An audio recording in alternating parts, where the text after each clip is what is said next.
Hello and welcome to YouTube's favorite comic book channel, Cartoonist Kayfabe. My name is Jim Rugg. I'm Ed Piskor. Want to remind everybody that we have a Cartoonist Kayfabe Patreon, and the King Kayfabers are watching this live. Offset the Kayfabe effect by joining our Patreon and getting access to our videos early and to our recording sessions. I also want to remind everybody of Cartoonist Kayfabe Comic Book Christmas in July, the last Saturday in July. We ask our audience to take out some of their doubles, if they're creators, take out some of those comps, and just grab some good comic books and put them in the local lending libraries in your neighborhood. Got to build new comic book readers, and we know that people that are going to those libraries are readers, so put some good comics in front of those people, and let's see if we can't keep growing this comic book habit and spreading it to others. So Ed, the book in front of us today, The Art of Dave Dorman, Oil and Water. This volume is called Alizarin. I met Dave Dorman at Heroes. He gifted me this copy, and we had a nice talk about it because I can't remember if it was IDW or Dark Horse had done a collection of his paintings. And for anybody unfamiliar with Dave Dorman, one of the great cover artists and painters of comic books. So great, in fact, that he's done a lot of work outside of comics. He's a very, very talented painter in an industry that doesn't have a lot of great painters. And so they did a nice collection of his work. It sold out, and they didn't reprint it. So he decided to take it upon himself and start self-publishing these. And that's one of the things that I wanted to show off with this book, because I talk a lot about self-publishing and how great these options are. This book is going to show it, because look at that color on your screen. Unheard of. Yeah. You could get offset comic collections like this printed in the 80s that did not look this good. That's true. It's really impressive. And so we're just going to kind of go through here, but one of the things that, Dave was talking about is the virtues of self-publishing, and that he's got a career worth of paintings and may continue to do volumes like each year as he goes out to these shows. And I love it, man. Just gives more and more value to the creator. Totally. Control your own destiny. Show your work the way you want to. Meet your fans where you want to meet them. And I think this is a great example of a generation ahead of us really taking advantage of these newest tools. He's a very forthcoming guy. I remember years ago, when they were talking about like the sort of plummeting decline for creators at San Diego Comic-Con, he was like, he was very, very transparent. And he was like, the trip to San Diego with all the bells and whistles required to get there, $8,000. Yep. So I have to make, eight to just break even, and it's becoming harder and harder out there, like trying to weigh the pros and cons of dealing with that whole situation and not. Because, it's not like he's making comics every month or anything like that. Like, it's these... This is iconic. I think this would be a cover for a Dark Horse joint. Yeah, we've passed, like some Star Wars and stuff coming through here. Rocketeer, Gunslinger. I assume this is Expendables. It's some Sylvester Stallone vehicle. And man, like the flesh tones, just everything that he brings to this stuff, you can see why he would end up in Hollywood, because like there aren't a lot of guys that can do an action imagery like this and get likenesses and stuff. He went to Qbert, and I wonder if he really? I wonder if he went there the whole time, because you ain't learning nothing. Like what he's bringing to the table ain't being taught there at all. A lot of Star Wars stuff. I think that's probably something that a lot of fans know him for, his association with the Star Wars covers. I think in the 90s, like the very last run of G.I. Joe, I think he was doing the blister pack paintings that would be a part of those things. I remember seeing his name associated with G.I. Joe a bit. I was telling him I had one of his prints or posters hanging on the wall growing up, and it was a Judge Dredd. He's one of these guys, like, for the few people who were good painters, they painted almost every character at some point in their careers, because there weren't very many people able to do that kind of thing. And talk about, like, getting your characters to pop. Like, very often we would be showing off comics where the colorist, there's a dominant... Say this green is in this guy's hat, and they make the background green as well. Yeah. 2 examples of getting that red to pop against the cool colors. Yeah, and I mean, I feel like all these pages in terms of reproduction are lovely. But then look at that. Like little nautical fucking tattoos and that? shit. That's ridiculous. It's great detail. Is this from League of Extraordinary Gentlemen? I don't know. It looks like it certainly could be. I don't know if there's a key in the back. It'd be good if this was listed somewhere, and if it's not, hopefully Dave is watching this. I would say in future volumes, like make a key somewhere that gives... I'd be interested in dates, sizes of these originals, and then where they appeared, what they were for. But And it's beautiful. I mean, like stuff like this. he calls it oil and water, so I'm assuming it's all oil paint. But if it's not, we should have that too. Yeah. Like make it like a proper monograph. Because see, that's the thing. This is a vestige. The design and stuff is a vestige of like fandom type art books and things where you don't have that information. But we're in a new era now, so like people like process. We have 80,000 subscribers because you and I talk minutia. Like so, the audience is primed for this. His detail stuff, like there's another one of those tattoos. And it's one of those things like They just look awesome. is this a 4-foot tall panel where you Right. could like easily do that, or are you using it one hair brush? Like with that information, it gives us the ability to understand the context better. Yeah. This video is brought to you by the Cartoonist Kayfabe Patreon. You can join at 3 different levels, get early access to our videos to offset the kayfabe effect, and at the King Kayfaber level, you get access to all of our videos early and the recording session live. It is also brought to you by the books that we make. My latest self-published book, True Crime Funnies, is now available on my website, jimrugg.com. I am actually having a summer sale offering up some of my past comics that have been unavailable online, including my Blacklight comic, Octobriana 1976, my wrestling zine, a collection of wrestling art and covers that I have done over the years, as well as screen prints and out-of-print zines and mini-comics like Rambo 3.5, While Supplies Last. Ed Piskor's upcoming books include the Hip Hop Family Tree Omnibus. You see the cover proof here. This is going to be a beautiful book. Over 500 pages, including 140 extra pages, plus all of the Hip Hop Family Tree strips. This will be in time for the holidays this year, and it'll be the book of the holidays. There's also an upcoming X-Men Grand Design trilogy collection. All 3 volumes of X-Men Grand Design coming out later this year from Marvel in one handy volume. These have gone in and out of print, so if you need X-Men Grand Design in your life, and you do, that is the easiest way to pick that one up. Pre-order it now. And Red Room Crypto Killers #1, this is the start of the 3rd and final season of Red Room.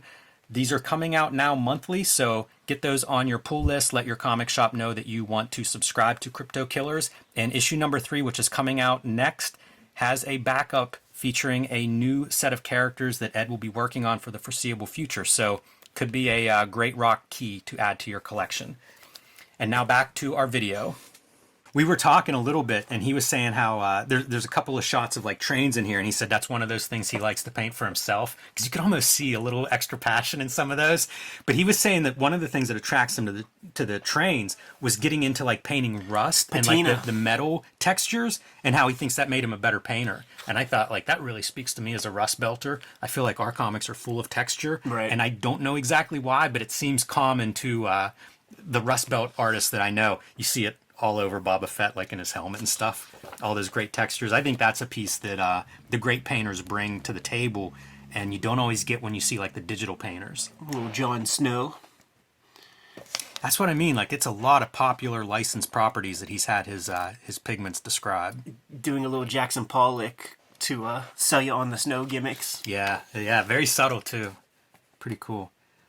Makes me wonder like where any of this stuff comes from. And I picked this up at Heroes, so it was after looking at like all those World War II Alex Schomburg covers, and it made me think of some of those details. But you know, again, with the great color schemes, like you were talking before about greens and reds, to have your orange explosion matched with the greens in the foregrounds of these planes, color theory 101.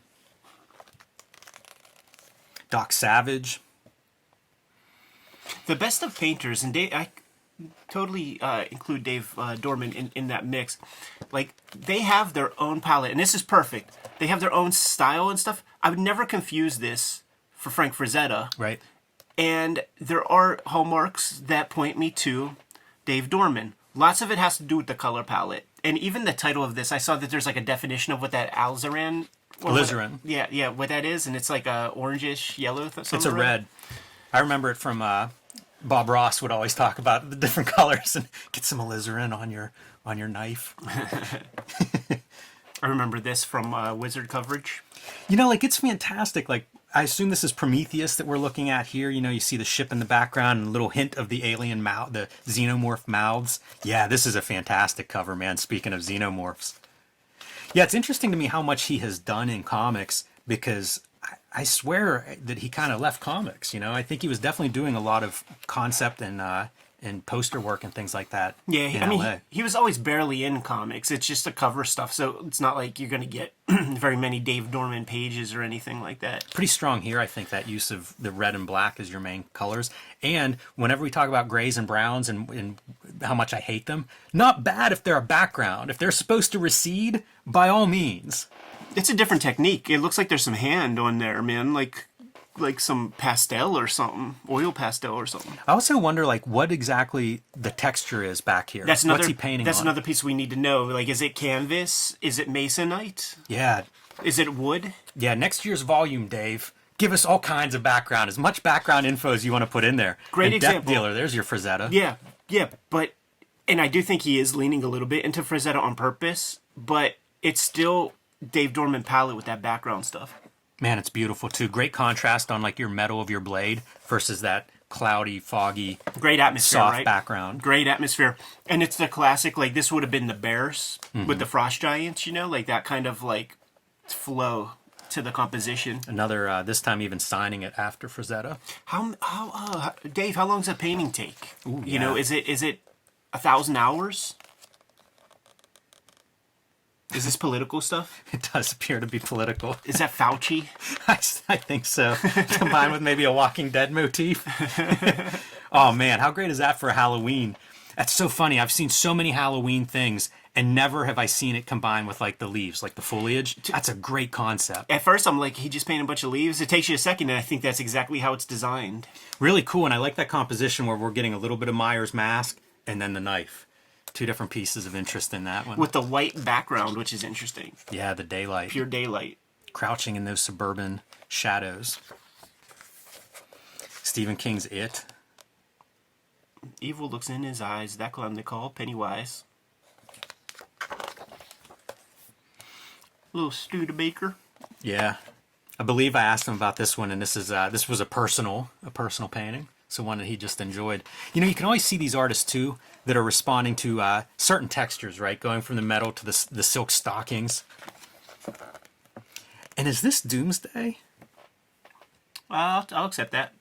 But you know what? Is he working on a kayfabe Death of Superman? It looks like the Death of Power Doomsday. A lot of Star Wars work, like I said.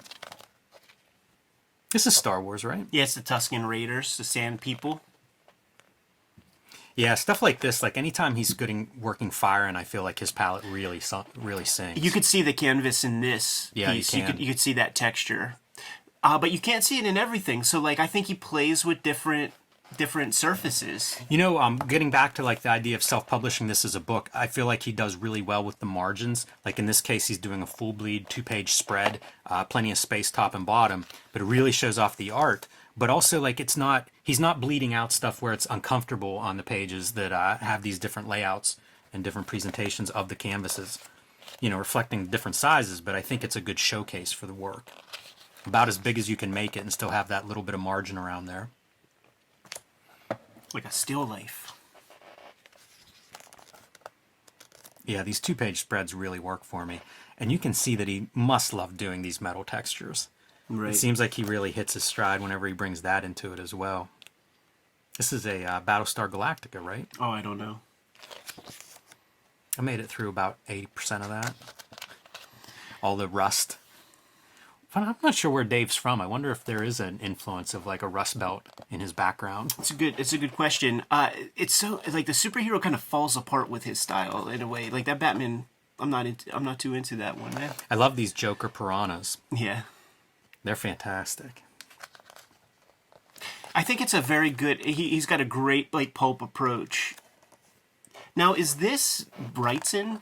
That's what I was thinking. It must be. If we both think that, it must be. Yeah. But I don't know. I don't know where any of this stuff is. Again, you know, like I feel like there could be some real valuable meta information put in here somewhere. Man, these creatures are amazing. They're like centaurs, but like tigers, some kind of fantasy creatures. It's a human mixed with a liger. Yeah, they're very sharp. But it was funny, like as we were talking, that you know this is produced again, self-published, but this is something that he was doing himself, and this was done through Mixam, which is who printed my True Crime Funnies. Oh, that's cool. So, these options are available for people on any scale, whether you're self-publishing and starting out or you've been doing this for decades and you're a master of your form. There's just so many tools now to really empower the creator to like, hey, if you don't like whatever the experience is with the publishers you're working with, or you don't like the offers that are out there, take it into your own hands. If you're not going to sell 10,000, do it yourself. You're going to make more money. Like with that WYSIWYG comic, I sold 30,000 thereabouts, more or less, from my mom's basement in the aughts, and that is more than Top Shelf ever sold for me. So take that as you will. And guess what? I made far more money than the 10% fucking royalty that I got on those covers. You know what I'm saying? So handle your business. We're the Marvel DC type publishers. It's not like they're gonna print much more of your book. They're gonna handle some infrastructure, but that's about it, man. You good to go? Yeah, I would just say if you guys don't know Dave Dorman, because as Ed said, hasn't done a ton of comics, go seek him out because he's a really fun creator. And especially like if you like seeing your characters presented in different ways and seeing them in paint, he's painted a who's who of the big IP, not just Marvel and DC, but like we saw Indiana Jones, movie characters, DC, Dark Horse, all these different places. So check him out. Definitely an artist I've been following since I was a kid. And I won't be too offended you didn't slide me one, Dave. Kayfabers, like, follow, subscribe to the YouTube channel. Hit the bell so that we can notify you when new vids are available. We have a Patreon that helps mitigate the kayfabe effect because the people who support the Patreon are getting at least one video ahead of time. King Kayfabers get them all. We're celebrating Cartoonist Kayfabe Comic Book Christmas in July, the last Saturday of July. This is where we are dumping a bunch of comics into the free little lending libraries across America. Everybody's hitting up their own towns. Got to hit up 3, 4, 5 of them in your neighborhood. Dump your doubles, dump your comp copies. Go hit the dollar bin. Go spend $20, man, and sprinkle some comics around. We need to create more comic book readership. And this is a great way for us to have an action item rather than sitting around tweeting and complaining. But the videos are brought to you by the books that we make. And coming soon, man, is the Hip Hop Family Tree Omnibus. It is 504 pages. It's going to collect all 4 volumes of Hip Hop Family Tree, plus 140 pages of additional material that I'm very excited to present to you. Drew a bunch of new art exclusively for this. That is not the only holiday treat that I'm bringing you this year. X-Men Grand Design Trilogy trade paperback is coming out to you in November. Going to collect the out-of-print X-Men Grand Design volumes. Going to be about a 300-pager or so, collecting all of my X-Men Grand Design project. And Red Room is the new focus right now. Red Room Crypto Killers 1 is on the stands within the next week or two. Crypto Killers 2 is going to be out there. But I'm working on a comic strip now that I'm going to release when I have 100 strips done. And Red Room Crypto Killers 3 contains a backup that's going to be the characters, more or less, that I focus on this strip. So I consider that to be a potential hot key once my daily strip comes out and gets collected inevitably. So scoop them up. Jimmy, what do you have? I have True Crime Funnies. This is my most recent comic book. I self-published this, debuted it at Heroes Con, and I've been getting messages nonstop about how can people get it if they weren't at Heroes Con. I'm putting it on my website June 24th, Saturday. I'm going to have a summer sale, so you can get True Crime Funnies from me at jimrugg.com starting Saturday, June 24th. I'm also putting on some of my other books and zines, like my Blacklight comic, the remainder of my Blacklight comic, Octobriana 1976, will be available on there in limited quantities. I'm going to have zines like this wrestling zine, collecting some of my wrestling covers and commissions and artwork. Rambo 3.5 will be back in a limited print run there. Out-of-print posters will be available on there. So it's going to be a big summer sale while supplies last. And some of this stuff is extremely limited. So check that out if you're missing anything from the Jim Rugg collection, or if you're maybe don't know what you're missing, check that out. And you can also join me on patreon.com/JimRugg, where you can read my latest comics first. What else do we have going on, Jimmy, that people can support the channel by? Subscribe to the Cartoonist Kayfabe e-newsletter at the links below this video. You can also find Cartoonist Kayfabe t-shirts, merchandise, hats, mugs, fanny packs, stickers, and lots more at our spread shop. That link also under this video. All great ways to keep the channel going. Give them those marching orders, Jimmy. We'll be on our way. Make more comics.